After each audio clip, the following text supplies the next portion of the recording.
Innovative content. Global audience.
Oh my God. Oh my God. It's possible. Now you can hear me. You see, sometimes I talk to myself. Thank God. Well, I'll start again. For those of you who didn't hear anything for the first few minutes of the broadcast, it's almost 10 minutes or what? And I've been talking nothing, but you can hear me now. Yeah. Well, my name is Daddy Chris, and this is Urobo Television and SRTV broadcasting on the same platform tonight. The reason being, I am Daddy Chris. I run both platforms, and this is a time where I need to talk to Robo people and also talk to Nigerians. So the only way I can do it is to broadcast to both platforms. So when you hear them speaking my language, I'm an Robo man. I'm not ashamed of it. Just deal with it for the few seconds. I'm sure you still get on, and maybe gives you an opportunity to understand what we speak. If you're a man, you might as well get an Robo wife. Who knows? And if you're a woman, Robo husband may be yours. Anyway, I said tonight I'm going to look at what has happened, what has transpired in Nigeria, a little recap of what has happened, little recap, what has happened in our political landscape. And I think it's an exciting moment it's nothing to be worried about, really. We are lucky to have a country called Nigeria. The baby Nigeria needs to be respected. It needs some love, and we're going to give the baby love. I have always said Nigerians are good people. We are kind people. The reason I know is I'm a Nigerian, and I've been with some of my people, and they've been kind to me. Now, the slogan where they give us all these bad names, sometimes I wonder, who are the people? Who are they talking about? I'm not evil. My friends are not evil. My family are not evil. So we say Nigerians are this. I don't understand. We are not fraudsters. Yeah, there are elements of fraud everywhere. Even in the United Kingdom, we have fraudsters.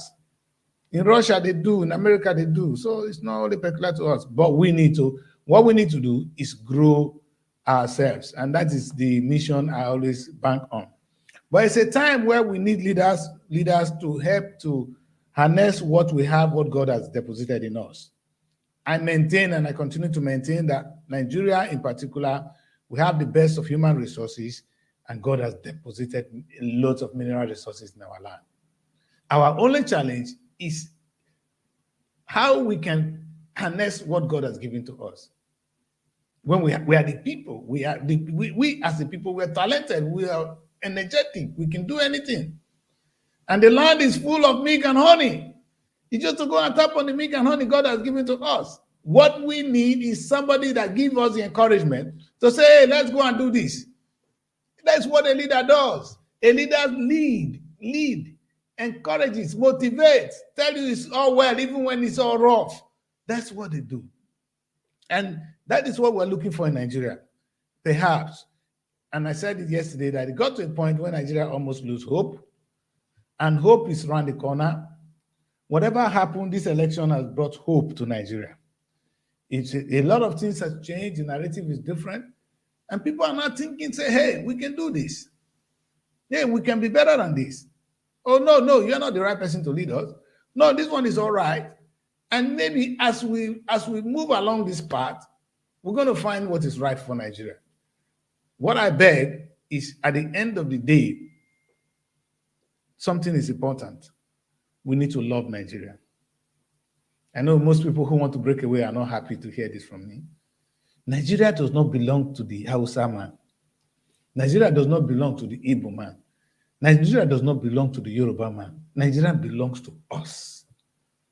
If you don't want, you can leave, because the problem is not Nigeria, but you. You see, and if we can remove the problems in Nigeria, because Nigeria does have too many wings. We need to break some away. And so if you want to break out, we're happy to let you go. But if you want to stay, be part of this unique family. We are the biggest, the largest Black nation on earth. The Black race relied on us, and they continue to rely on us. So, and we cannot fail them. And that's why when you are made a president of Nigeria, you are made a president of the Black race. Baba, the going Baba there is no need telling him anymore. So I'm going to talk to the Baba coming. Tinubu, Nigeria is the largest Black nation on earth, the largest economy in Africa. The world, in fact, every Black man in the world relies on you because you are the president of the Black race. It comes with a lot of responsibility, sir. It's not time to dance, not time to smile. It's time to get on and do the right thing, because people's destinies are in your hand. And I'm sure you will do justice. And I want to say something, and I beg to do this. I know people are in court trying to get justice. Whatever the outcome, the baby Nigeria is more important to me and you. Because without Nigeria, there will be no election. There will be no fight. There will be nothing to talk about. So let us understand that whatever happens, I will sacrifice this for Nigeria, on the ground that I will do everything possible to make sure that you don't ruin Nigeria. This is what position I took. If the result of the election remains the same, I'm going to accept Tinubu. I've already accepted him as my president. And I'm going to do everything humanly possible to make him a successful president. I will only react when he is not doing the right thing. I won't keep quiet. The same thing I will say to them in Delta State: you'll be welcome. Whoever wins the election will be my governor. I will do everything humanly possible to support you as my governor, but I will not allow you to destroy the future of my children. Then you see me that I'm a wicked person. I will be hard on you. But that's not the topic of tonight. I want us to understand one thing about this country called Nigeria, and I want to quickly rush through it so that I can go into what I want to discuss today. Nigeria is made up of different nations, ethnic nations. You know, that's why I talk about my tribe. I'm an Urobo man. Urobo is an ethnic nation of its own. I'm sure the Benin have their nation, the Yorubas, and the Hausas. In Hausa land, they move up to 10. So this is a country deeply divided ethnically. So we don't expect everything to work well. But it can be unique, though, that our differences makes us better. Give us something to celebrate. Like I said, I am very proud to eat amala. If I didn't live, if without Nigeria, I wouldn't be so close to the Yoruba man that I can have amala to eat on my plate today. You know, I was in that Abuja the other day, and I had the pleasure to drink some unique things from the north. They're wonderful, good drinks. Of course, you guys know of kunu. I was loving kunu because I was looking for something that is not sugar, that is sugar free a little bit. I told them not to put sugar in my kunu, and I was loving it. It's all possible because I have a big family called Nigeria. So Nigeria is not a cause. It's not our problem. And if you look at the country, really, in fact, sometimes we say the Hausa men are the one controlling Nigerian economy. Is that true? The Yorubas control Nigerian economy. Go and look at the Nigerian Stock Exchange. Adekunle, Adekbada, Adebola, they are not Hausa people. And the Igbo men, which place you go in this Nigeria that you don't see the Igbo man having the highest investment? Go and look at the number of hotels in Abuja. Who owns them? And the Hausa people really richer than you? Other than Dangote, how many Hausa men do you even count? So let us be more. What I'm only begging is let us show one another love. Equity is essential. I am preaching equity. I want justice more than peace. I don't believe in peace. I believe in justice. So when people fight for what belongs to them, I understand that and I relate to that and I love that bit. But what is important is for us not to, and now I'm going to have somebody to support me. Princess, you're there? Yeah, you're welcome. Yes. Good evening, sir. Welcome. How are you? Fine, thank you, sir. How was your day, sir? Good. I hope Abuja is not treating you, it's not giving you headache. Abuja is giving me headache. As you can see, no light in this central area. Abuja is giving me headache. Can you imagine? In the 21st century, no light. You know, funniest thing, Princess, I forgot to share the link, the streaming link with those people in SRTV France. They are likely going to join us. Let me quickly do that while we are on this. So yes, what I was trying to talk about the uniqueness of Nigeria, what makes Nigeria what it is. Sometimes we see Nigeria as a cause or as a problem, but Nigeria is really a blessing because Nigeria gives us this unique opportunity. Just a minute, I just want to make sure so they don't have excuse. Nigeria is such a blessing because, like I said, Nigeria gives me the opportunity to eat amala. It's now my meal. Fact. Without Nigeria, I would only probably be more. I'll be more. Yes, Princess Kevin said, "Good evening to you." Without Nigeria, I would be more of a starch and which I love. But now it gives me opportunity to eat more of the amala, and I get used to kunu. Somebody is saying your audio is mute, but I can hear you, sir. No, that was before. When I started, it was mute. Yeah, now I can see. So I'm saying that Nigeria as a country is a blessing, and I charge our leaders that because we are the biggest large nation on earth, the rest of the black world rely on us. They've been relying on us, and they continue to do so. We need to rise to that challenge and make the black race a pride to our children. It shouldn't be a cost to be black. For those of you who are in Africa, you don't know what I'm talking about. But when you are in this part of the world, when you are being looked down upon because of the color of your skin, then you begin to wonder, hey, your skin ain't better than mine. But the truth is, it's not the color of the skin that is the problem. It's the allocation of resources. You know, somebody said to me the other day that, oh, there's racism in the United Kingdom. I say, yeah, I don't recognize racism. What is going on is abuse. And they said, what do I mean? I said, listen, if you give me the food or the thing that belongs to me, you don't have to like the color of my skin. Princess, you are a black woman, people from my place. If I talk to you, marry me, you probably won't marry me. It doesn't mean because I am from the same place with you, we speak the same language, every woman will love me or everybody from my place will love me. No, some people don't generally like my face and it's okay. But what belongs to me, give it to me. So I don't believe in racism. So when it comes to Nigeria, when they say, oh, they are Muslim and Christians, I want to put that in context. There's nothing like Muslim and Christians in Nigeria. If at the end of the day, what belongs to the Christian is given to them, and what belongs to Muslim is given to Muslim, there will be no problem. It's only when some portion are being sidelined economically. See, it's all boiled down to economy. Well, it's only a stupid man that will say, I'm going to kill you because you are not a Muslim. I'm going to kill you because who are you killing for? God? You stupid. Because God shows love. God talks about love. How can you kill somebody because of God? How can you hate somebody because of somebody that is love? God is love. And you are saying you hating somebody because of love. It doesn't add up. So, and that is the same thing will come. The Yoruba man and the Igbo man, or Yoruba man, I don't care. As long as if my money is there, give me my money. I don't care wherever you come from. And that is what Nigeria has become. Today in Nigeria, you have the opportunity to marry from different parts of the country. You could marry a Hausa woman. It's your sister. You understand? It could be even a Muslim. You could marry anywhere. So this whole story of Nigeria not being one, it's all economy. There's only one problem, which is the economy, which is the thing I talk about every day. The problem with Nigeria is allocation of resources. And sometimes it is not that the resources are not there.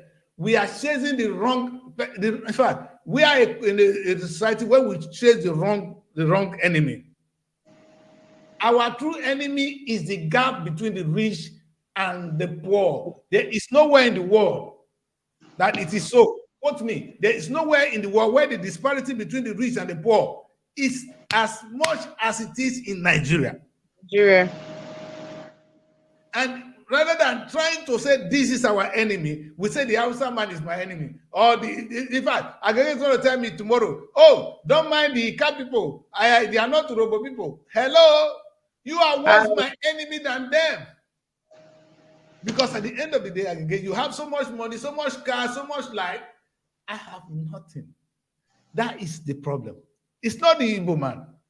It's not the Isoko man. You see, this is the thing that Nigerians still haven't gotten. See, when they hate each other because of Islam, somebody just tell you, don't mind him, he's a Muslim. Is that really your problem? The problem is the food you're supposed to eat is with some people, the rich. There's only two types of people in Nigeria, the rich and the poor. So what is the middle class? Yes, no, there's no middle class. Are you serious? No middle class in Nigeria, no. I don't know middle class in Nigeria. Because, in fact, that's what I'm begging for, that we should build a society where we have a middle class. You understand? Nobody should be at the extreme bottom. You see, Nigeria, some people live below $2 a day, princess. A day. Okay, let me explain this. Let's look at the institution. They said it's a problem to pay a policeman 50,000 naira. Princess, 50,000 naira. You live in Abuja. How can a policeman survive with 50,000 naira? You cannot. So why would that man not go on the street and collect money from people? There is no how you can survive with that here in this part of the world. It's not feasible here at all. Because let's even take your transportation. You're going to work on a daily basis and coming back. That we only consume the money. So there's nothing left. Princess, it's really unfair. And like, don't forget also that one of the headlines yesterday, also the police IG was also calling on querying banks for delaying payments of police. So we even say, okay, and you said that salary is not like is enough, and then you still have to delay the payments. It's really sad.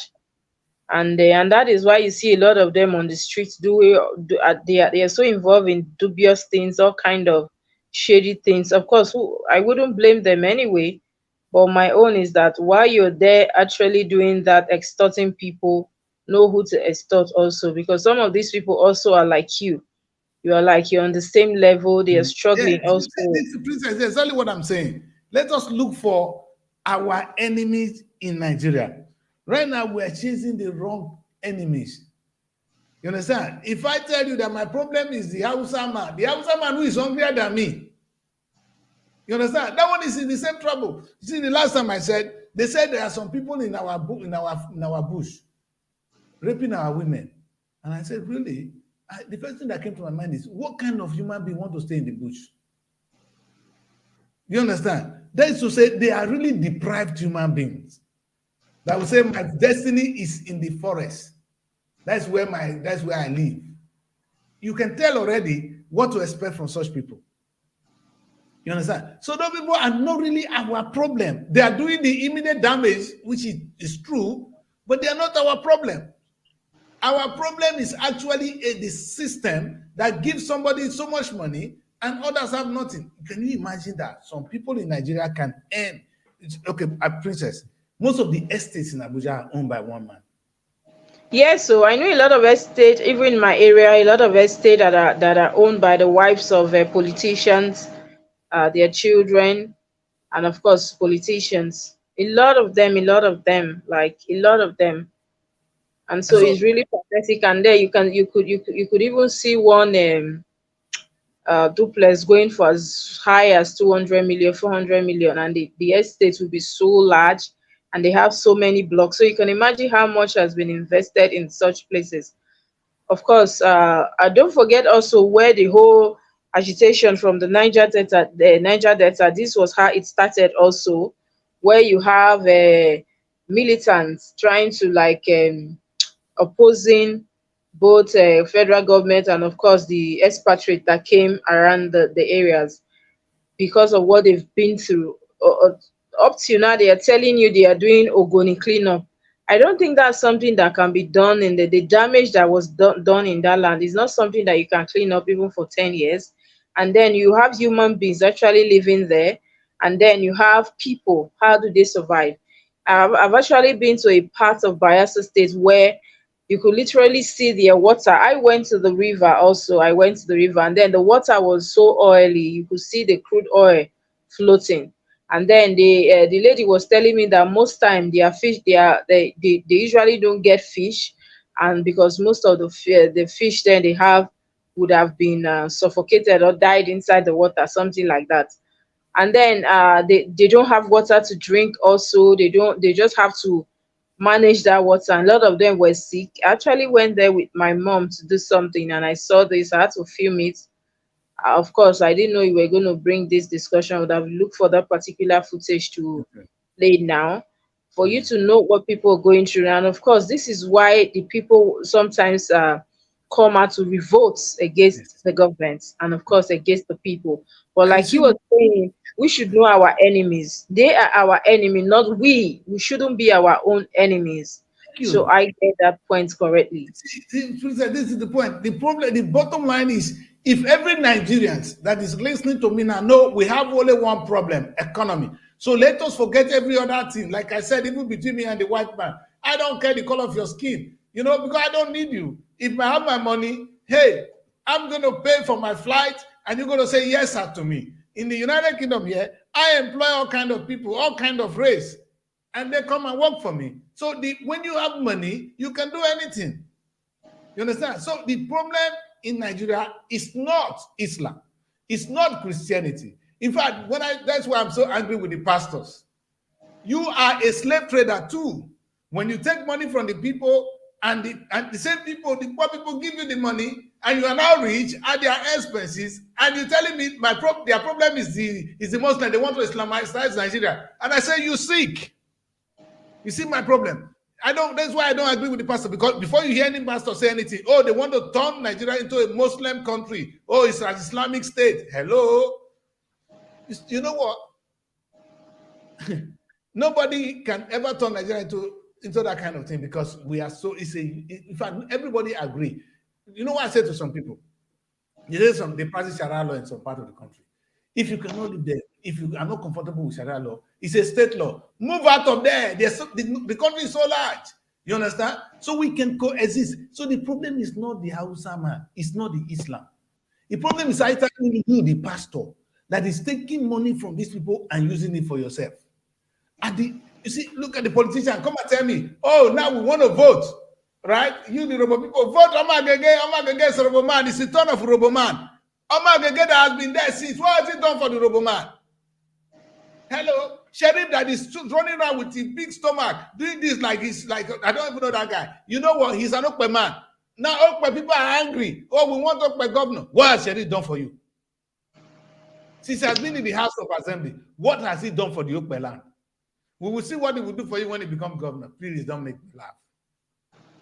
Don't make me laugh. Ibori became a governor. He is the richest man in my place. He didn't become a governor for the community. He constructed some park sand on the road. That's what they all do. You understand? Bring one or two over budgeted projects to get themselves rich. Agege is talking how he brought a polytechnic to the village. That is, you see the problem. Agege, you know what I asked him? Okay, how much was it? How much did you spend? How much was left? Who was the contractor? And why is he bringing polytechnic and then making it sound as if he has done so much? Is polytechnic the problem we are having? We have too many polytechnics already in Delta State, and that shouldn't be a yardstick for somebody to want to come and buy somebody's vote. That I bought a polytechnic, and so what? If I may ask, it doesn't make sense to me. Like I said the other day on the show, we have too many institutions already in that state that are not even functioning well. So it's better you pack all of them together, mesh them, and then we have a good system. You're bringing here at Ozoro, at Ogara, at Ogwachuku, and then you are bringing them for what exactly? And then you have very poor academic system. Yes, it's a money making. You know how much they get made from the poly? That is his own project. You understand? That is his retirement. And you know when they all finish, they go and build their own school. If you build a school, they must have hotels. They must have hotels, they must have a state, they must have a bank, because they don't know anything else.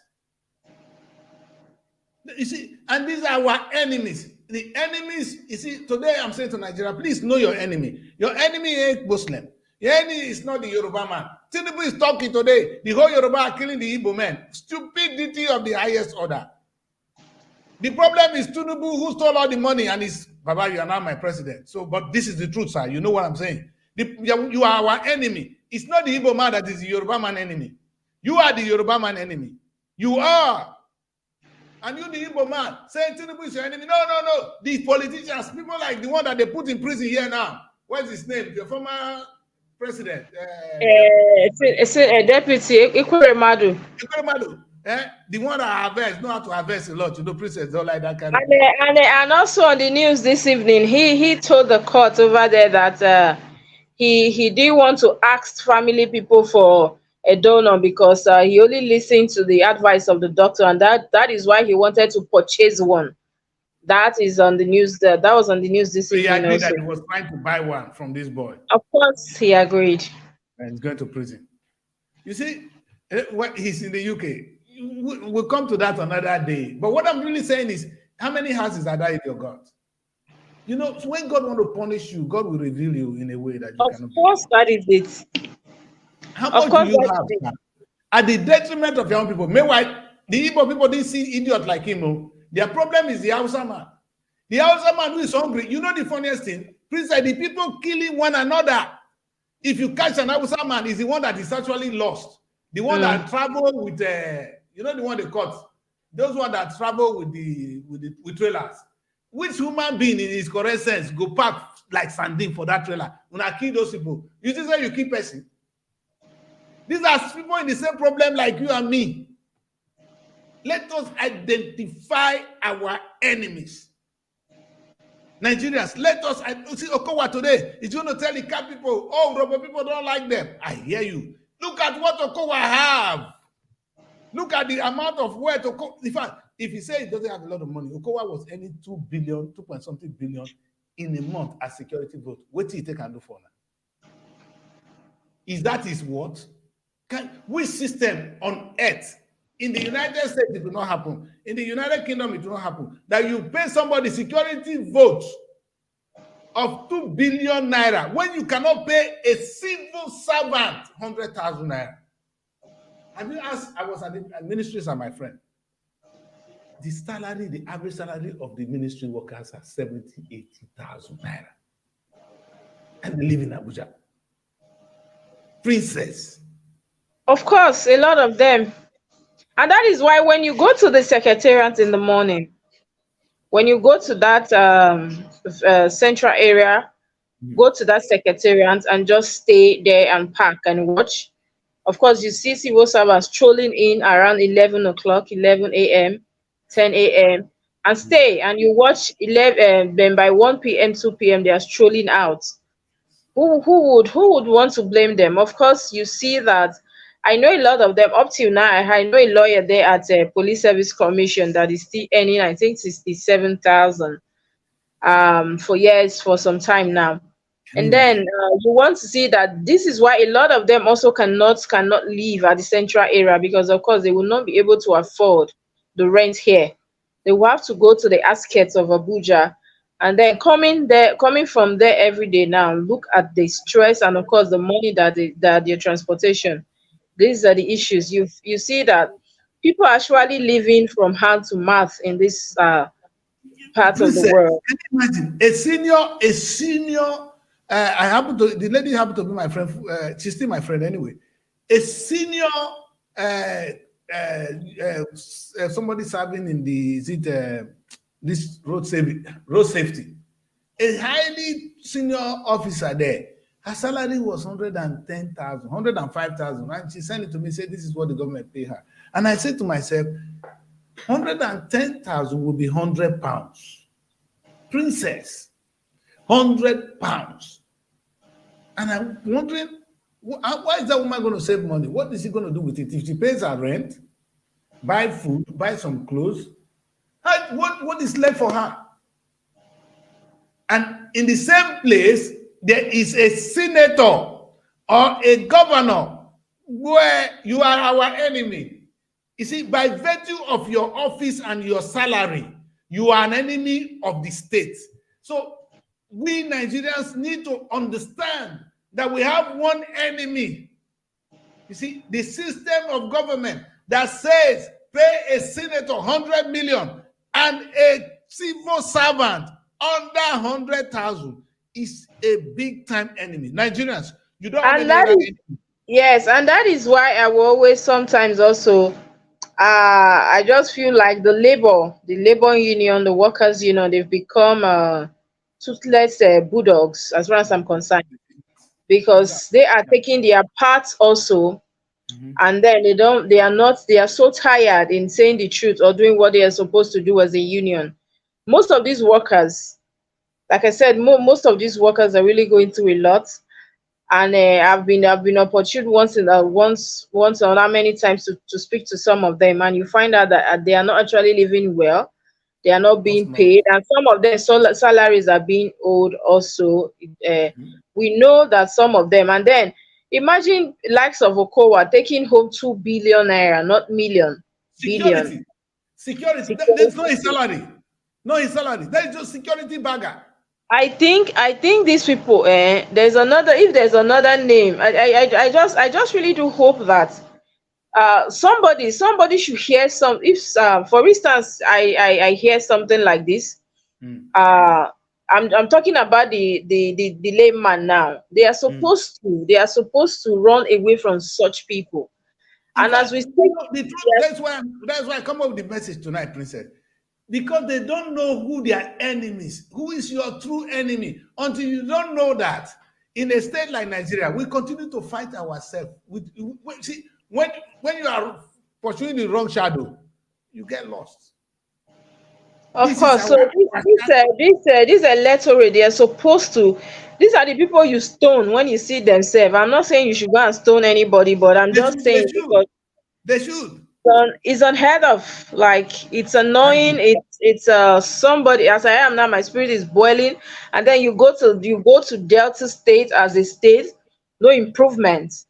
You see that apart from some of the federal roads, no improvements. Go to Warri as a city. It's Princess, as poor. it all starts with the way you treat the human beings in the society. You see, you can even, there can be no road. You know the funniest thing, there will be good road automatically if people are well paid. Let me explain this to you. This is how I work in the UK. The average salary is about 1,000 something. You pay your tax on that basis, meaning government earn more. So government can now use that money to repair roads. The truth is, Nigerian government is sometimes broke because the money is either with the politicians or with the rich men. So because why we're not why paid, why why are they borrowing, and they keep borrowing? Look at Okowa. He borrowed so much money. And then does he borrow to pay himself and others and then keep borrowing? I don't that's the understand. thing. That's the thing. They don't understand nothing. And perhaps if Nigerians just listen to me, that your problem is not it's not the Hausa man, it's not the Nigerian state.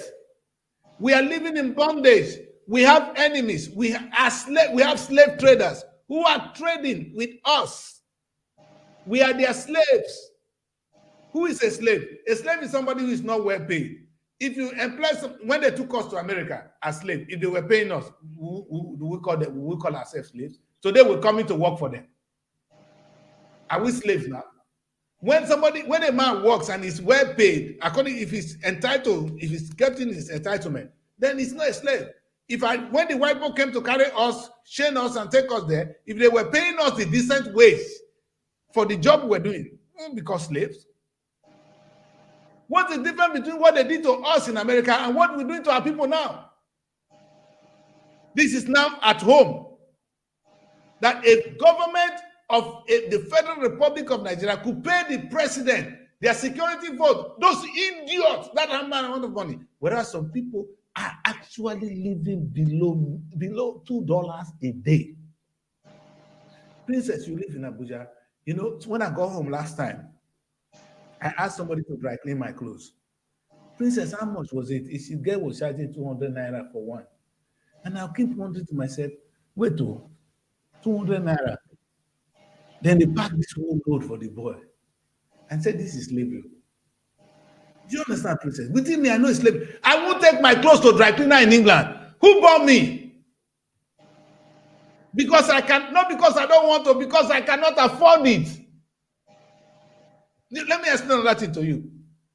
I will not have a driver in the United Kingdom, not because I don't want to, because I cannot afford it, because human beings are treated well here. You cannot, you know what, Princess, any idiot that can buy a car today have a driver because he has slaves. A driver in the United Kingdom, by virtue of your driver's license, if you pick a job, you're earning about 20 pounds per hour. So if you want to employ somebody for 20 pounds per hour, in Nigeria, actually the driver lives with the slave masters. Your driver doesn't even have a home. He will walk there, madam will give him small food, he go sleep. The next day, they come, everybody will start to drive. You can imagine the level, a human being treated like that in his own land. And you are telling me that my problem is the Hausa man. No, we need to wake up. So, Princess, from what I said to Nigerians tonight, that is the cross of the matter. Even when Peter was preaching, I was saying to Peter, that's not our problem, oh, Peter. That's not our problem. Oh. All this industrialization you are talking about is how some people are going to be rich. The problem in Nigeria is to raise the salary. In fact, for a Nigerian government to say, I cannot pay 30,000 naira, big slap, and you can pay a senator how much? And the House of Rep, their salary take home is 25 million. First, I'm not talking of the other money. That's why everybody fights to be there. And that is why you see that 25 million, your servant, somebody who is supposed to be serving us, is getting 25 million. But me, I can't even get 30,000. And I said, I'm living in the same country with you. And you're telling me my enemy is the Hausa man. Hey, think again. My enemy is not the Muslim. I live with Muslim in the same house. You are my enemy. You see, even when we came to UK, Europe the first time, and they keep telling us there's racism, I told them there's no racism. Let them give us what belongs to us. Let them give us, if they are allocating 20,000 or something, they should give us our 20,000. Then they don't have to like us. We marry ourselves, they marry themselves. You understand? See, when people are poor, people look down on them. And I say to black people in this country, raise your money, grow your own. You know, like what Tyler Perry said, do your own thing, grow your own economy. You'll be surprised that you will we can now talk where people are talking. Because there is slavery in our land. The most painful one, it's not only governmental slavery, it's society as a whole. Nigeria as a whole is not designed at all. I'm told the businessmen will be angry with me now, but I have to say this. You don't pay taxes. And you employ somebody, even whether private or not, and you pay that person anything less than 200,000 naira in Nigeria, you are a slave trader. There is no way you can confidently tell me you're paying somebody 200,000 for what? This is how it works here. And they tell me, how am I going to pay? I'll tell you, if you cannot employ the person, leave him, I'll pay him. That company you set up, who's going to work for you? You will end up raising the money to pay this person. You don't need to be too rich. Now, what is happening is during the sugarcane the black people were working for the slave master. He will harvest his sugarcane, make all the profits. We're saying part of the profits you are earning, pay the people better. And then the government can now take taxes from these people. Even when you have a problem, you can run back to the government. He will give you more money. More money. And it's begin to grow. The government will have money to construct the road. That's why we have everything here. We have light, we have things. Because the government is earning a lot of money from the taxes. But what can the government collect from 30,000 naira? I don't want to even these taxes you talk about. How much is your salary, and then you come and start paying taxes there? Who is government? They are the only people paying tax. The businessmen don't pay tax. The only people paying tax that goes into the Nigerian government are the poor salary. The civil servant, yes. You know, the businessman we cut. I wanted to pay my company tax in Nigeria. They said I should go and bring 300,000. They would just write it out for me, and I said, I was looking at the guy. Do you understand? And I said to myself, okay, how would the government have money to solve our problem? You are paid though, but you are waiting for the money I will bring so you go and share it. You see, by the end of the day, we all changing the government, changing ourselves. The destiny is what we are now faced with. It's not Nigerian government. But of course, also the government is changing everybody. So it's vice versa. Nigerian government is the biggest slave master. But we too, that's why I said, until Nigerians begin to say, let us love Nigeria. Let Nigeria be our baby. Let us know that the progress of Nigeria is our progress. That if Nigeria is successful, for instance, if Nigeria is successful, princess, anybody that is sick, have free medical care. You don't need to raise all this money to travel abroad when you are sick. It is important for Nigeria to succeed. If Nigeria succeeds, they will have a good schools. You don't need to raise all these millions of naira to send children abroad before your child can have a good school. And of course, I was really hoping that with this Ekweremadu saga, a lot of politicians would have taken clue from it, but as it stands, they have refused to learn. If not, if we had a proper medical system here in Nigeria, this wouldn't have happened. You can imagine that somebody has been in the jail over in the UK for like since last year we're talking about, and then you come to realize that it's a good thing that he's in a place where money cannot even buy your freedom, where money cannot solve your issue. So it's actually a good one. And when that particular event happened, a lot of people were saying that this is a good one. At least the politicians will have to learn that first of all, charity begins at home. You have to set up your home for you to be comfortable there. But of course, we see that they are still traveling out, and we are really hoping that others too go fall into and enter this kind of trap. Now my prayer be that, as they say, of course, Pikin, when you say mama no go sleep, even you no go sleep. Since they have refused, since they have refused the masses what is rightfully theirs, because of course they have money. You could see that the moment they are having headache, the next thing they jet off, they fly off. They don't care. But I saw that report this evening, and I was just smiling that look at this man. So you feel you could, of course, that is what they are used to. They buy their way out, whatever it is, they buy out. And then now you carry somebody's child, you took the guy abroad, and the next thing you wanted to harvest his kidney or whatever. He's worthless. The child is worthless. The one you took there is what you see. Even your president, princess. Sorry, President Buhari was sick, and imagine the amount of money Nigeria was spending to take this man for treatment in the UK. His doctors are here, so we don't have good doctors in Nigeria. You know the funniest thing? My doctor in the United Kingdom is a Nigerian. I live here. He's a Nigerian. So is it the color of the skin that makes the Nigerian doctor not to be good enough? Can you imagine? It's because they so much look down on their own, and they've made everybody here feel like they are worthless. Of course, if not, you see the way these politicians per se, and that is why when I saw that image yesterday, when I saw the news also of someone trying to take a selfie with the people at the market, trying to take ice cream with them, and all, I was like, look at Nah. this man, please, I am not buying this nonsense.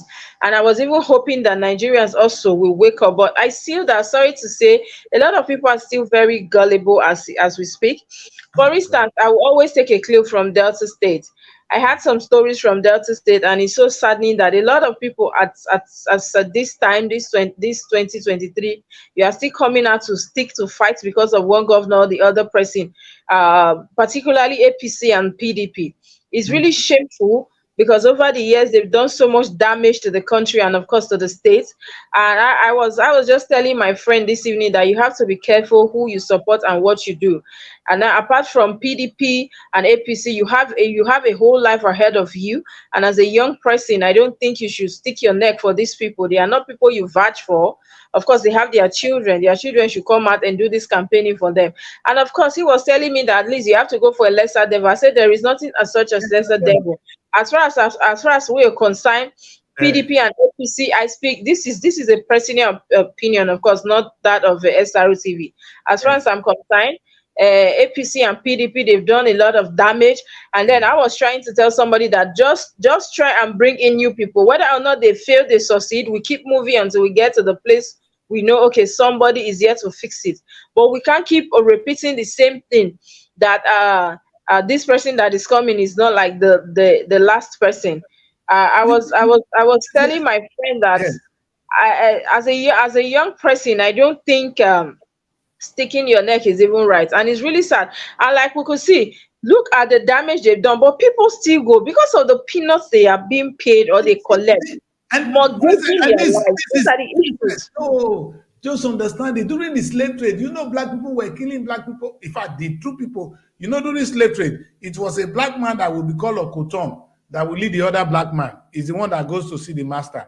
So if they Yes. will see which one to be the mumu to lead us, tell us to brainwash us to follow the track. If you don't follow them, they tell you, in fact, I have so many WhatsApp group.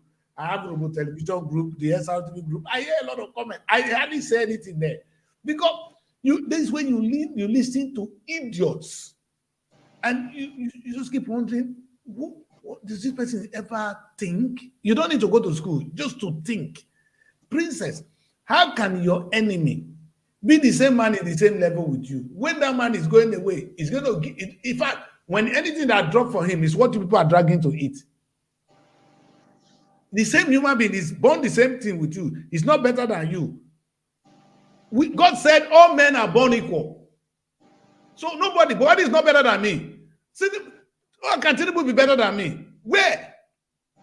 He is opportune to be president today. Yes, I give him the respect of the office of the president. It's not him. I'm respecting the office of the president. That is leadership.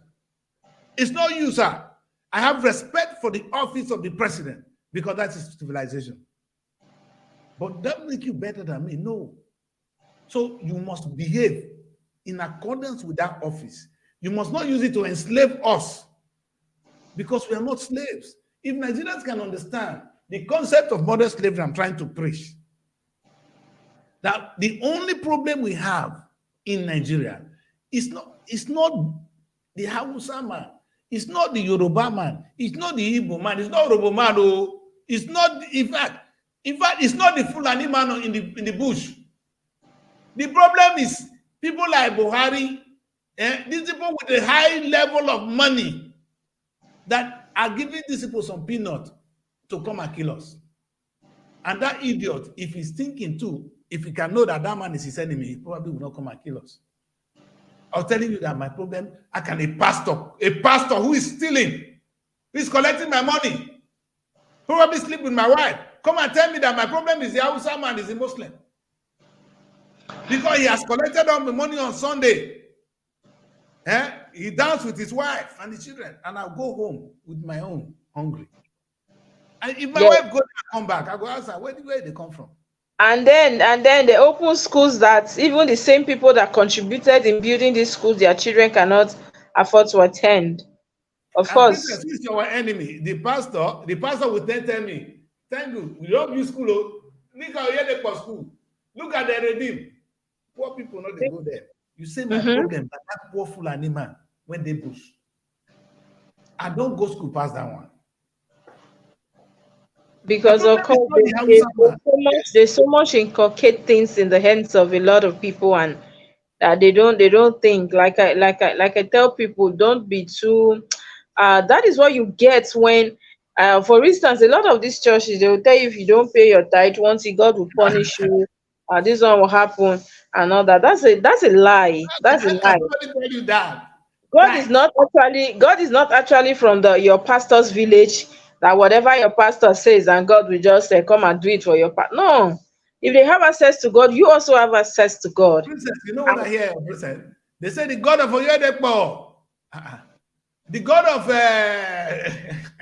the God of Pastor Yakilome. Hello, they get their own God. No, you don't get it in that sense, Pastor Daddy Chris. This is why they call on this God of Oyedepo, the God of Pastor Chris. It's because they are perceived to be holy, and they are perceived to be the elders of the church. Of course, they intercede for the ordinary people that are not able to do that on their own, and that But is what's why stopping you from interceding for yourself? The question I said to people is the only time God even said people should intercede for us were people that made sacrifice, that were 24 hours praying, abstain from so many things, like the Reverend Fathers, who, not that they keep to it these days, because if you see a Reverend Father, they made a conscious decision to dedicate their life to the service of God. So they are, if you tell me those people are kind of pure, holy, because they don't have salary. Daddy Chris, I beg to disagree. When you see some of these other men of God, apart from being a priest, the Reverend Father, I think some of them also go a long way in interceding, in sacrificing a lot. These are the people that have the calling, and their jobs is just the pastoring. I don't think they have as in they dedicate. Wait, Princess, let's not go there. They Are you saying dedicate some people have themselves calling and I don't have a to calling? service. What calling? What is calling? I didn't get that. What did you say? I said, what is calling? I don't understand it. So there are some people have the calling. So God calls some people, he didn't call me. Of course. They God have did not call me. some people have the calling. Okay. Yes, some people have the calling of being pastors. Some are healers, some are preachers, Okay, some are let me ask prophets, you a question, Princess. some are Only this, seers. and I will stop. I'll keep my mouth shut. I have seen many miracles performed in Nigeria. Do you know somebody who was a cripple before that can now walk?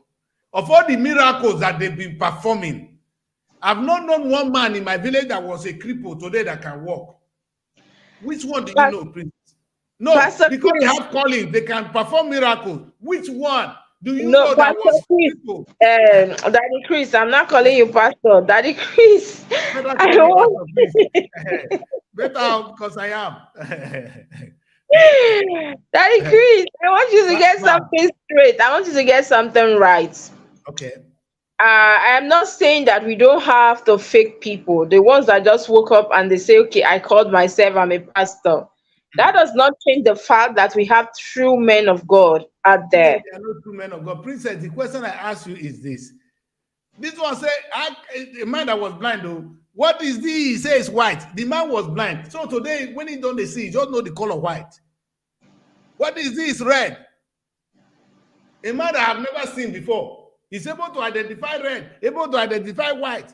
Hello. You see, that is the kind of stupidity. It's the same thing was saying, Daddy Chris. When you see an arranged program, you should be able to tell that this was arranged. For instance, let's move away from the religious angle now. There's this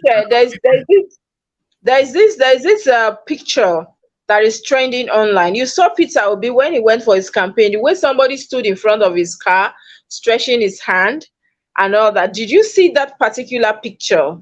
Yes. Have you seen that picture? Yes. And then Peter Obi's own was real. And then there's one now with Omo Agege, and the whole Nigerians are saying it was staged. Are you getting the point now? Oh, I see what So, you mean. yes, are you getting the point? So, a lot of Nigerians are dragging Omo Agege Agege. is coming. Agege is coming. We're gonna be eating Agege bread. So a lot of people are dragging are dragging Omo Agege, dragging the APC. How would you want to stage something like this just to deceive Nigerians? And a lot of issues like that. So I'm not saying that where you have the real people, also you have fake people. Where you have good people, also you have bad people. That is how life is Our generally. Nigerian pastors, our so-called men of God, they I don't perform more want you than to Jesus tag Christ. it. Yes. They've done miracle more than Jesus. I was watching Pastor Chris one day. Pastor Chris do like this. People on the other side, they fall. I'm not going to leave me. Anyway, that doesn't mean that you did.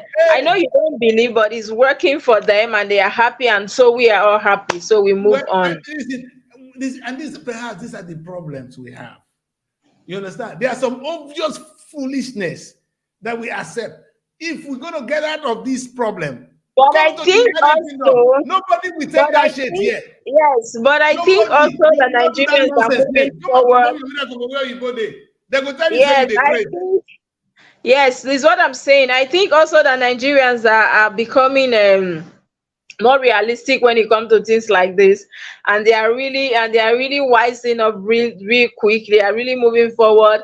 A lot of people now know these things, that of course life does not end here alone. For instance, the elections, let's talk about the elections. Before now, a lot of people don't used to vote, and before now, a lot of people used to vote according to what their religious leaders now tell them to do. But we could see from the previous this past election that was not business as usual. A lot of people, I know a lot of people, in fact, I know a lot of people that happened in my presence that say, this woman, I don't know what they tell me, or if not to pray, I go listen to her, but this who to vote, I not go listen to her. Are you getting her? So I think people are waking up by the day, and of course, and that only shows that there's hope for a better Nigeria. Which we are saying the same thing now. Thank God that we are on the same page. But perhaps this matter is not stressed enough. You understand? And I want Nigerians to know that your enemy is not actually the kidnapper. You see, the kidnapper is doing the immediate damage, but the damage has been done by some people, the slave masters. You understand? They turn us into slaves, and we are now fighting one another. If the kidnapper only knows his true enemy, he won't come to me. He won't kidnap me. He knows where to go. You understand? If I know my true enemy, I will not be listening to my bloody pastor. I will to hate a Muslim brother. If you know your enemy, Mr. Muslim, Islamic cleric, you will not be hating me for nothing. The enemy is that man who has all the money, your money in his hand, galvanize him, marry new wives. You have nothing to eat, and he's telling you that I'm your enemy because I don't pray in Jesus or in by the true Muhammad. And the funniest thing, we are saying God though. Let's put religion out of this, because Nigerians will never understand. But I'm not afraid. You know what? I said something one day. I said, had Jesus and Muhammad met on earth, they would have been friends.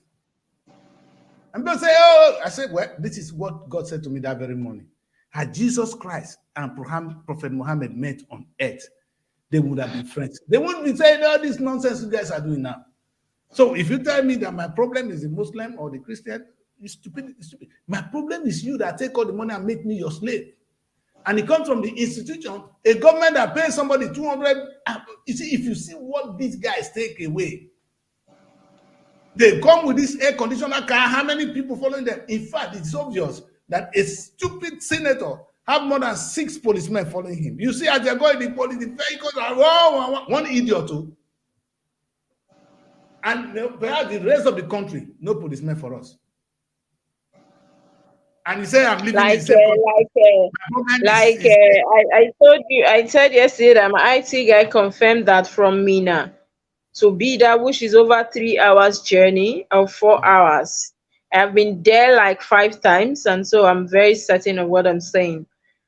That there is no checkpoints at all, not even one.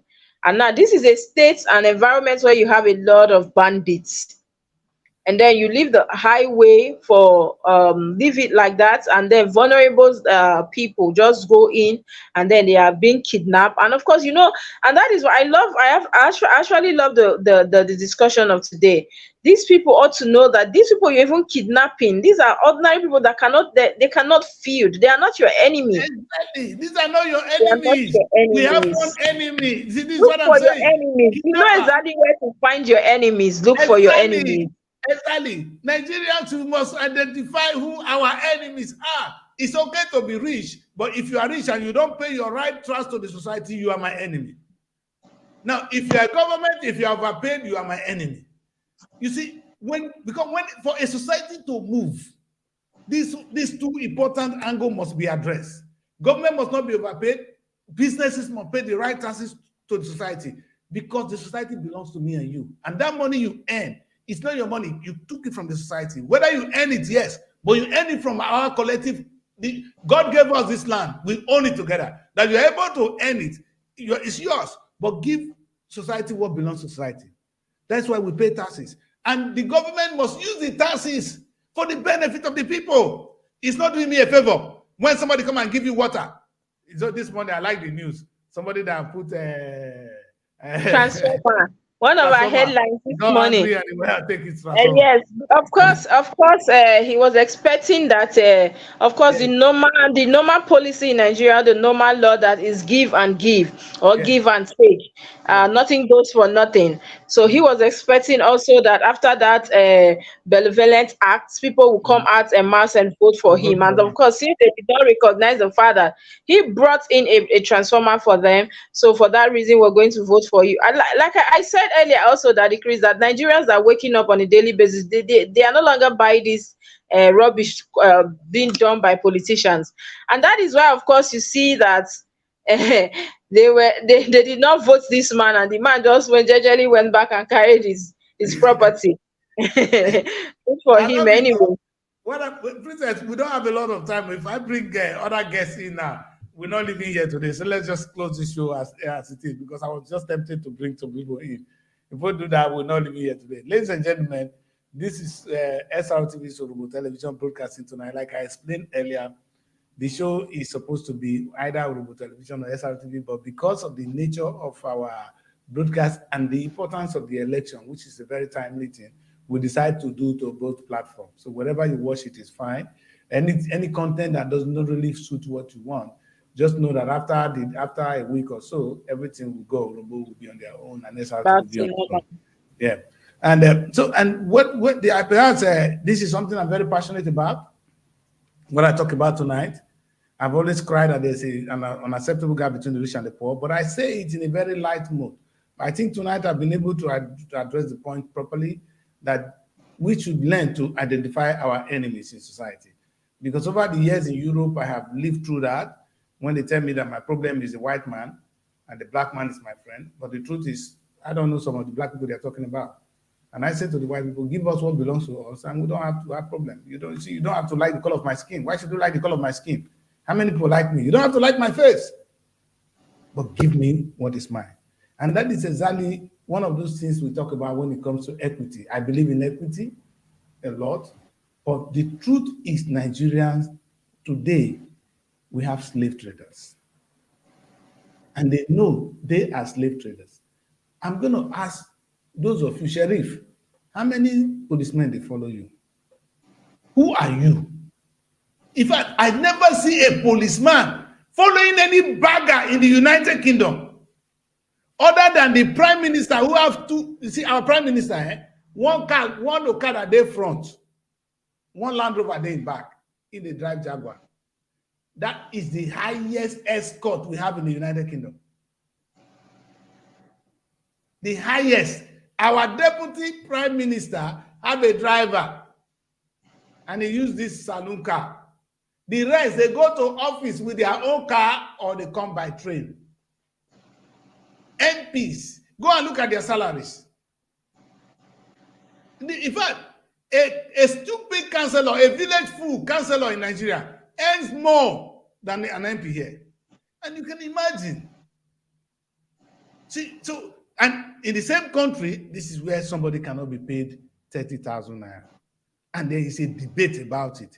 No, the people should be protesting. I am calling on Nigeria to protest on that basis. That is a problem. The problem is not policeman, no. It's not Hausa man, it's not the politicians. No. That there is a problem. Your food, we're not eating. Let us share the country. Let us share it well. Let what belongs to us. That is what I call restructuring. When people say they want to restructure Nigeria and the state and all that, and I say I don't understand. You know what I want to restructure? The economy restructuring of Nigeria. And of course, the mindset of the people. If Nigeria start this tonight, then we are way there, because I won't be going there tomorrow to vote for Ahmad again because it's not better than me. Sheriff is not better. Who are you, Sheriff? I'll be asking you. But in the first place, maybe we have me. So who are you? I'll be asking you. If you're not going to do the right thing that puts you in that office, it's your office I respect, not you. So get out. So this is how I know I am not a slave. I am saying to you, Nigerians, say to them, I am not a slave. Can you get up and say to yourself, when you finish this show, I am not a slave? And that means something. When you go to the church and pastor say something and you believe it, tonight I'm telling you, say to yourself that you are not a slave. Don't allow anybody to enslave you. Your pastor enslaves you. Your government enslaves you. Resist that. Don't hate the poor Hausa man. Don't hate the poor Yoruba man. Nigeria is a unique thing. It's a unique identity for every one of us. So I hate my pastor more than the Fulani man that is in my bush actually raping me, because I know my pastor is a slave trader. That man in the bush raping my sister is a victim. Let us address that. Then we will know. Then these guys will know that now that our eyes are open. In fact, go and look at the people in your village. How many of them get good houses? Who are they? They were village fools that got appointment. Village fools that got appointment. Look at the houses they built today. And he's now a big boy. Okay, what did he do to earn that money? And I said to Okowa, God will not forgive him. Okowa came into office and he started appointing people and giving them some 200, 300, not a good salary. He couldn't pay the civil servant. Civil servants were not well paid. And you are appointing and paying stupid, and these people don't have a job. They are just loyal servants, loyal slaves. They are still slaves anyway, but they are high. You know, the slaves have levels. According to Grace Kelvin, that say no middle class, the middle class are just decorated poor people. Can you imagine? No, Kevin is a bad boy. Kevin, don't play with Kevin. You understand? So, and these are the kind of people, Nigerians, I wish they can. But what I do is I compare what I see in the United Kingdom. And I say to them every day in my show, I'm not staying here, I live here. Meaning I can see how things have happened. I've lived in the system for so long. Princess, I say to you people guys, the only difference between Nigeria and here is the wages. So if you see the job Nigerians do here, some of them, when they come newly, our women now, people in Yanja, they clean, shit. They are carers. The reason they are coming to do that job is because of the good pay. Good pay. Otherwise, who is somebody where the clippers in Yanja and somebody where they teach for Nigeria, who better pass? But then they look at the pay, the income. It's really sad. And you know what is so painful for me? If Nigeria don't have the resources to pay us well, then I would say, okay. The truth is we have so much money that can go around, but the government do not know. Let me put it this way, Princess. If I become president of Nigeria, for instance, you have an estate, fine. But you will pay me per the estate. The tax you will pay for owning an estate, you're not going to build more than one. Because in England here, if I rent my room, government gave me a room now. If I rent it out, I pay taxes for the rent. To rent my room, please go and read it. If I rent my room in London, come to me now, and you stay with me for 1 week, and government is aware that somebody stay with me, I will have to pay more council tax. for hosting you. That is the only way government gets back from us, and it gives back to the society. I like that. Let's hear from this is our man. You understand? Okay. He said the game is changing, not business as usual, as one PDP shifting has resigned. Who is that, Crystal? But they've been resigning now. No, they know. They are resigning to APC, the same place. Since after the elections, they've been resigning. Of course, like I said, because politicians do not have your interests at heart, so they quickly move to the moving trend, to the moving train. And so, since Tinubu emerged as the president-elect, a lot of people, especially in Delta, some other states, they've been moving quickly to APC. That shows that they only look for their pockets. They look after their pocket and, of course, not the interest. Do they know what they do in Princess? The question I say is, it boils down to one thing. Do they even know their enemy? Do cross carpet save your life? Does it give your children good schools? Princess, if Nigeria schools is just good enough, then it saved everybody so much stress. The government now, the stupid Nigerian state, the Nigerian people I know, nobody I talk to today that don't tell me how he takes his child to a private school. And you are comfortable with it. The state school have more facilities than the private school you're taking your child. No, Daddy Chris, that is not correct. That is not very accurate. How? When I say facilities, I don't mean the staff. The land of my primary school Daddy Chris, the vast land, the empty land will not give the children the impact, the knowledge they need. Right? And that's the question, Princess, why are we not doing that? Why are we not doing that? Because the government, they've lost focus. No. Now, let me tell you something. When it comes to the educational sector now, I went to government school, and at some point I went to a private school. Okay. At the end of the day, you find out that in Nigeria, and that decrease, this is not the UK, this is Nigeria. Anybody that is working with a government agency, just because the government don't know what they're doing, they've lost focus. Even these people working there, they tend to lose interest, and they don't take nothing serious. And that's why, of course, you go to some government school, you could see teacher breaking melon during school hours, making hair, and the children are there littered. And then you know is that, Princess, so how good and how pleasant and how profitable will it be for me and you and the foolish politician taking the child abroad if the government school is like those schools of those days? What was saying that the government, most of the government institutions, they are actually decaying by the day. And then you wouldn't blame it on a Nigerian that choose to give a better education to their children. No. But it is the blame should be on the government. Why you do that? First, refuse to be a slave. You see, by the time all you can do is take your child abroad and you are free. You are not free because the child is coming back to the same nonsense. The thing we need to do now is to say to our leaders, that office is not your own. The office of the governor is there to serve us, meaning you will not enslave my children. Because if you make me send my child abroad, the child is coming back to come and witness the same slavery that I'm running away from. Trust me, those children they send abroad, they will come back to the same system and they will become slaves too. If you want your child not to be a slave, you're going to tell the government to fix the school. And your child will go to a good school. Listen, our prime minister during the COVID-19, Boris Johnson was sick. He got COVID. It was the nearest hospital. They didn't transfer him to one better hospital because the facilities. Of course, that's a system that is working now that decrease. This system. Look at nothing is working here. But Princess, the question I'm saying is, we should make this work. We should tell the people it has to work, so that if everybody refuses to go to private hospital and we choose to say this government hospital is our own, it must work. You as civil servant, it must work today. We should learn to direct our anger towards what belongs to us.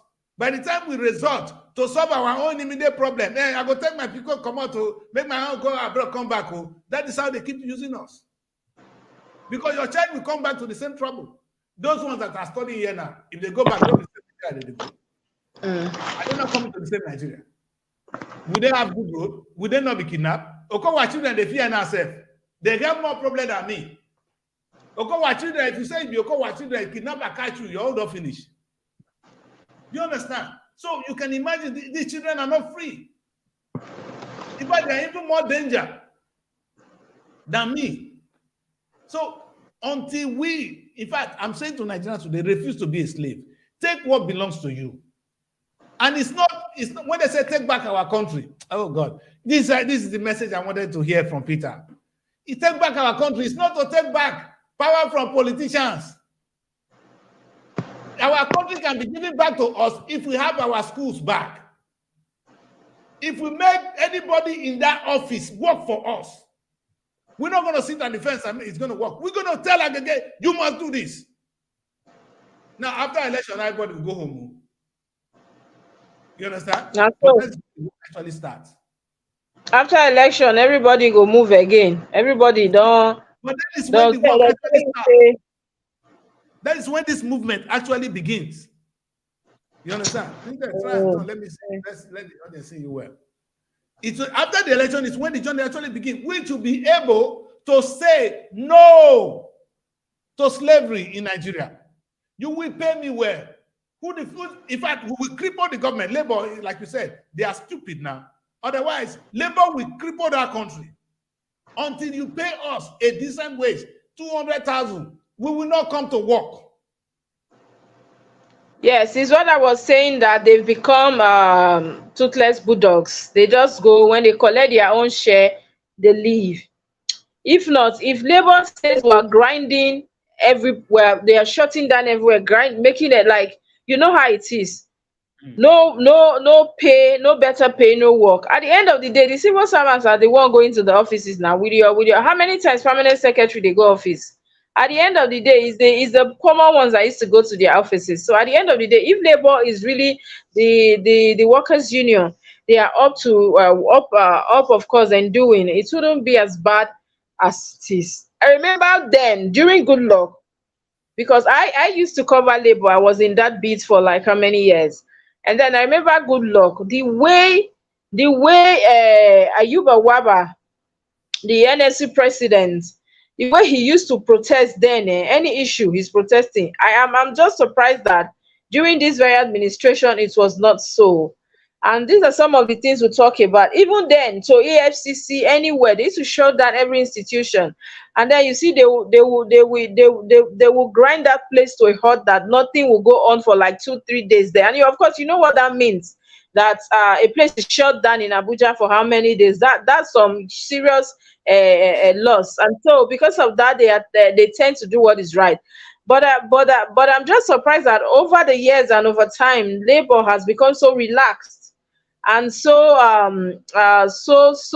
calm with these issues. A lot of issues are rising. It's really sad though. Maybe young people, as part of this movement, they actually need to protect themselves, because later labor could turn out to be corrupt tomorrow. Young people should set up a pressure group that would demand good leadership, not just the president. Whoever becomes president, if you make a law we don't agree, we come in. You understand? And the revolution should be instant, and it should be well directed. We want good schools. When we make it clear, there will be no private schools. No politician will have a private school in this country. You understand? In fact, if you do, we will burn it down. We make it a revolution. You understand? Let there be that anger directed towards our enemy. We have a slave master, so Nigeria. Let us direct it. You just finished enslaving us, and you're building a school to come and enslave us more. We burn that school down. There's hardly no politician, any politician in Nigeria that don't have a school. They have estates that we poor people cannot even afford. Let's burn them now. They say this is the thing we say, I will take it from them. We pursue them because these are human beings. They have flesh and blood. If you hold them once, give them a better slap, they don't finish. You understand? So we need to, in fact, the revolution starts not in a very violent way. We will demand, you'll be president, okay, sir. You're not going to, if you want to kill us, and we're not even doing anything, no, we're coming to the press to hold a press conference. We need good schools. Our private schools must be stopped. Only government school. In the United Kingdom, it's only poor people, it's only those that are not opportune that goes to private school. The best school are the government schools. But the reverse in Nigeria. Why? If you go to the state of our general hospitals, where we spend our money, our own hospital with the whole building there, all we need is to man it well, clean it. And it's way better than the other one. So we cannot afford to pretend as if this issue of, in fact, if we can only direct our anger constructively, and in fact, we know this school is our own, we want it to work. You know what I said to them? That it was not working in my place. I said to Urobo Progress Union that they are the most useless people I've ever seen. Princess, this is my argument. If government has failed, then this is what I was saying. Why don't we take these schools from the government, make it work, and make money? Do you understand? Because the private school don't have the facilities in terms of land that the government has. Can you take away government property? Is that possible? No, you can actually, you can rent it from them because the government cannot run it. They know they're looking for a way to run away from it because they are comfortable with the money they are earning. No, they only earn money and spend it to pay salaries because the salaries are no more productive. You understand? So if you tell Okowa and say, hey, I'm taking over the schools, he doesn't want to pay salary anymore. And you tell the state, we will pay you back. And then Chris is saying the most important thing is obeying the law of the land, the rule of law. But first of all, you go tell your leaders to first of all obey, and then citizens will not follow suit. You don't say when the head is bad. When the head is bad, there is nothing that can come out of the body. Tomorrow, we'll address the issue of rule of law tomorrow. That is one important thing that is so important. You understand the fundamentals of any. That's what I said yesterday on your show too. That if you say you are a civilized person, the only thing you do is obey the law. An educated person obeys the law. No story. No matter how bad it is, you obey it because if everybody begins to obey the law, disobey the law, there's anarchy. I feel like not just for the educated people, but when they say a law is a law, it should be law for like we also discussed this morning on the show, on the Good Wake Up Nigerian show. We said NS said something that when a law is a law, we don't want to know, we don't want to see that somebody is above the law, the politician, the rich man, or some group of people. And then they are not making it look as if it's just for a common man. No, a law is a law that it ought to be obeyed by every other person. Everybody. That's why our prime minister can be. Of course, he said what is keeping UK going is the law. We know that is because they already have a system, a structure that is working. They already have an institutions. They have so many institutions that are working. Compared to Nigeria, you don't have these things in place. No, Nigeria, we worship people, not the law. We obey people, not the law. And that is the problem. Like because some of us have been made slaves. We need to get out from that slavery first. And then, by the time I say I'm equal to you, then we have a case. By the time I understand that Tinubu is not better than me, then I'm thinking, well, see, in fact, nobody says nobody is better than you, my people. Nobody. And I think what a better place to end the show because Princess just her system, you know how the system works in Nigeria. Ladies and gentlemen, I'm going to close this show right now. I'll be here tomorrow. And Chris, I'm going to talk on what you just brought up, rule of law. It'll be a good topic to talk about tomorrow. And my anger tonight, I'm saying it again and again. And if I ever form a political party, which you guys may hear very soon, it will be built on this. That the gap between the rich and the poor in the country needs to be redressed. And it needs to be done in a very constructive manner. Our problem is not to restructure Nigeria physically. Our power will shift from power to north to this. Those are rubbish. The only reason they are shifting power is because of money. What we really need to restructure in Nigeria is the gap between the rich and the poor. There should be no slavery in our land. Never again should Nigeria have slaves? Never again should some people be superior to another in the same country. Hey, if you tell me you don't know what I'm saying, how many policemen they follow Mark again now? Akpa. You get policeman. No policeman to even protect us. He gets how many they follow him. That has to stop. Because I'm living in a civilized world where it does not happen. That is bigger than every other thing I have to tell you tonight. Should I give you another example? That big man, Sheriff, Okpe Sheriff, how many policemen they follow?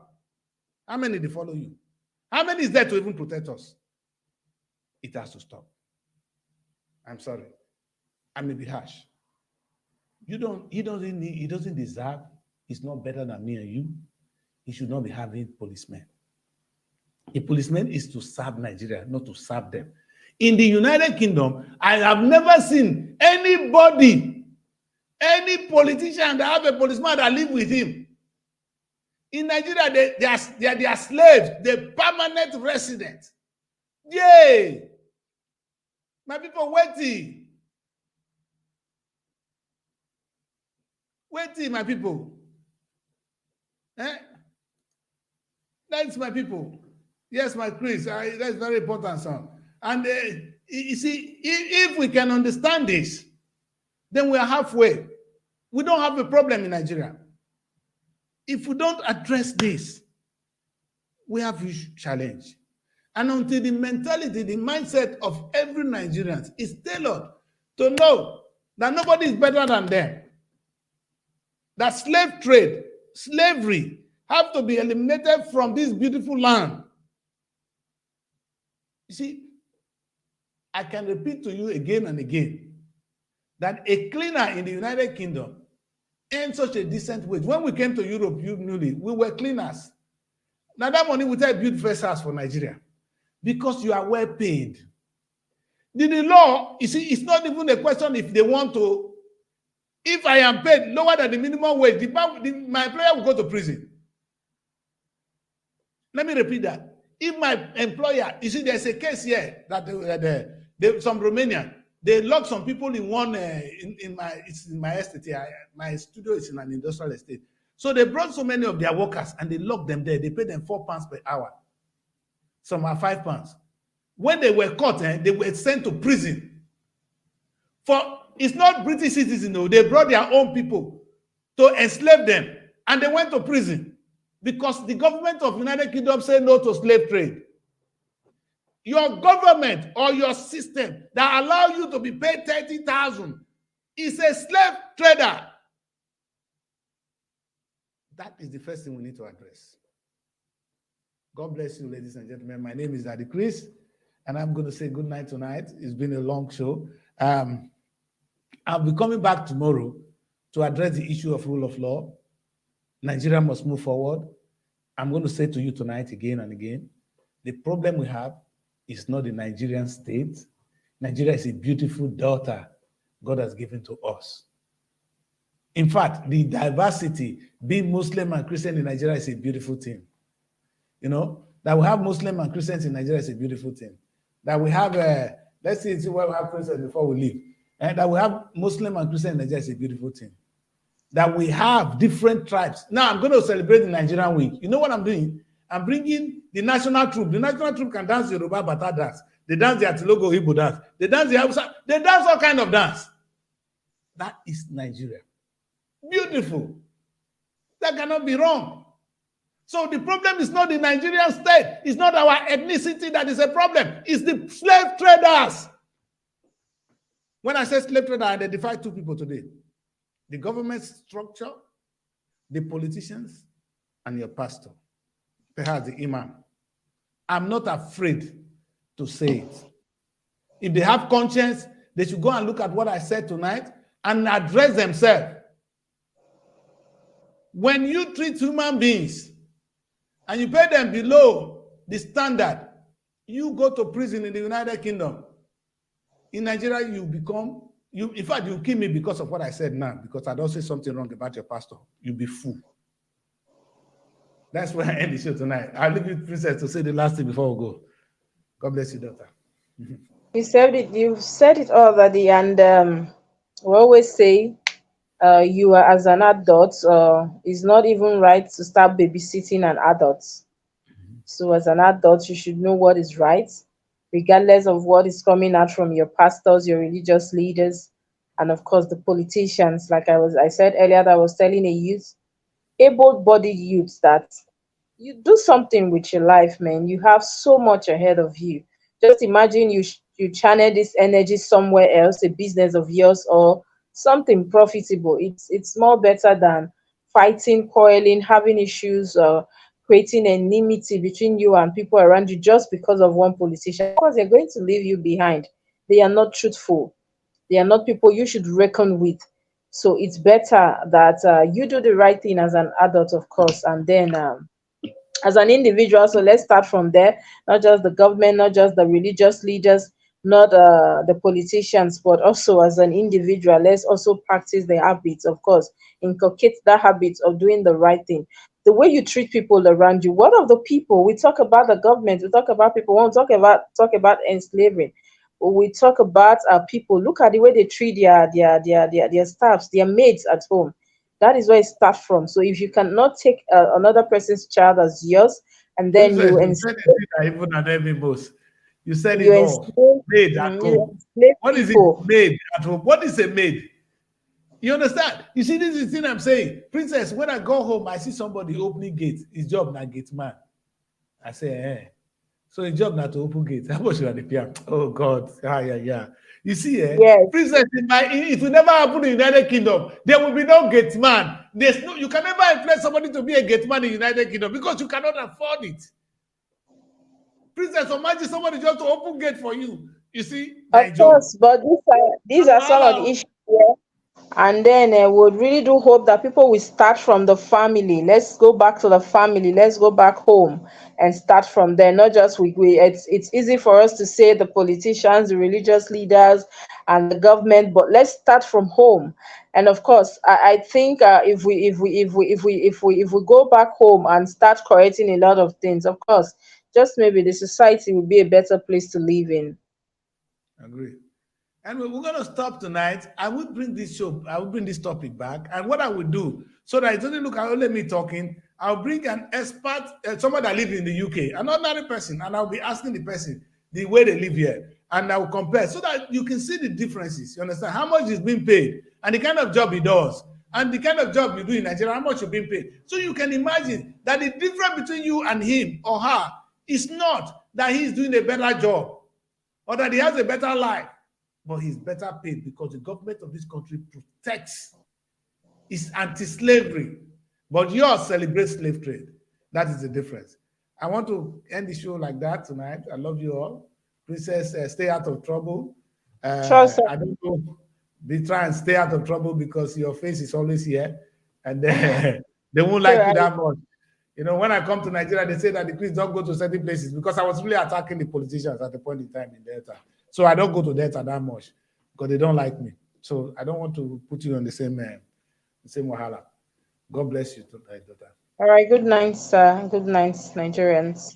All right. I'll see you tomorrow. And we'll be talking about tomorrow the rule of law. And I'm going to explain it in detail, in the way the ordinary man can understand what is rule of law, so that you see how rule of law works here and how it can better our life in Nigeria.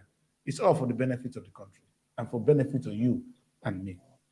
Remember, you cannot succeed until your country is successful. Good night and God bless you.